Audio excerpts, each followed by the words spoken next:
तो दोस्तों big boss का टक्कर देने के लिए बहुत सारा रियलिटी शो आया, लेकिन बिग बॉस का कोई टक्कर नहीं दे पाया। लेकिन इस बार बहुत ही खतरनाक रियलिटी शो आया है जिसका नाम है राइज एंड फॉल शो।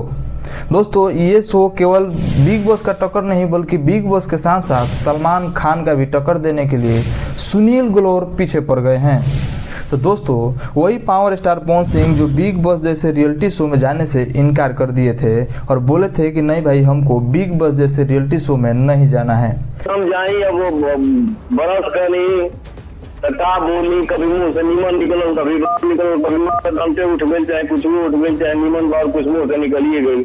नहीं भैया अपना इज्जत अपने हाथ में है। लेकिन वही सुनील ग्लोर किसी भी तरह करके राइज एंड फॉल शो में बुला लेते हैं।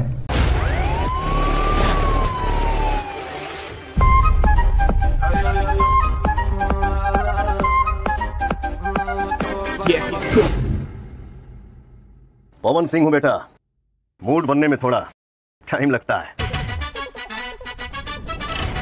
सबसे पहले अपने पूरे भोजपुरिया संसार के, पूरा हिंदुस्तान के सादर प्रणाम करते हैं। और राइज एंड फॉल शो की एपिसोड की बात करें तो लगभग 7 से 8 एपिसोड आ गया है और ये पावर स्टार पवन सिंह की जिंदगी का सबसे गलत डिसीजन हुआ राइज एंड फॉल शो में जाकर, क्योंकि उनको पहले एपिसोड से ही काफ़ी परेशानियों का सामना करना पड़ रहा है। दोस्तों तीसरे एपिसोड की बात करें तो तीसरे एपिसोड में पवन सिंह बहुत गुस्सा हो जाते हैं, क्योंकि तीसरे एपिसोड में एक टास्क दिया जाता है जिसमें बर्फ को तोड़कर नींबू निकालकर और दांत से 25 गिलास निचोड़ कर भरना होता है। इम्पॉसिबल भाई, मैं पागलपंती नहीं कर सकता। ये रूलर का देखो, इन्होंने हमें 25 गिलास भरने थे, उनको दिख नहीं रहा ये गिलास क्या है। इंसानियत नाम की चीज ही नहीं है रूलर्स में। अरे तुमसे हो नहीं रहा है। अरे मैं तेरे को 1 घंटा देता हूँ, तू 25 लाइन बोल के दिखा दे मुझे। और जो लोग टास्क जीतते हैं उनको 5 लाख रुपए मिलेगा, लेकिन अफसोस है कि नीचे वाले लोग टास्क हार जाते हैं। तो दोस्तों टास्क खत्म हो जाता है और पावर स्टार पवन सिंह वहाँ तो कुछ नहीं बोलते हैं, अपने गुस्से को बहुत कंट्रोल करते हैं, लेकिन वहाँ से निकलने के बाद जो उनके साथ गए थे उन सभी लोगों को बोलते हैं कि तुम लोगों को सीनियर का कदर करने नहीं आता है।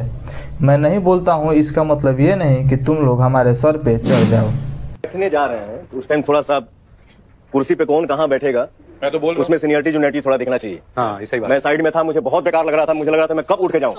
मुझे ये फील हुआ था, मेरे को कुछ सॉरी, क्योंकि मैं ठीक है जीरो हूँ, बट इस शो में पवन सिंह का भी क्या वैल्यू है, क्या महत्व है। मैं भी कहता हूँ आना जी का मेरे को उठाना बनता नहीं, मुझे बहुत खराब लगा। बैठा हुआ था एक मैं इसके पास भी गया, मैंने देखा ये खड़ा था, इसको बोलना चाहिए भैया बैठो उस टाइम पे, जब मैं वहां से यहाँ जाके बैठने वाला आदमी हूँ, वही किनारे नहीं अच्छा लगा मुझे। दूसरी बात पवन सिंह ये भी बोलते हैं कि तुम लोग 5 घंटे 10 घंटे चिल्लाते रहो, बकबकाते रहो, लेकिन हम मात्र 30 सेकेंड अगर टीवी पर चुप भी रहेंगे तो सबसे ज़्यादा TRP आएगा।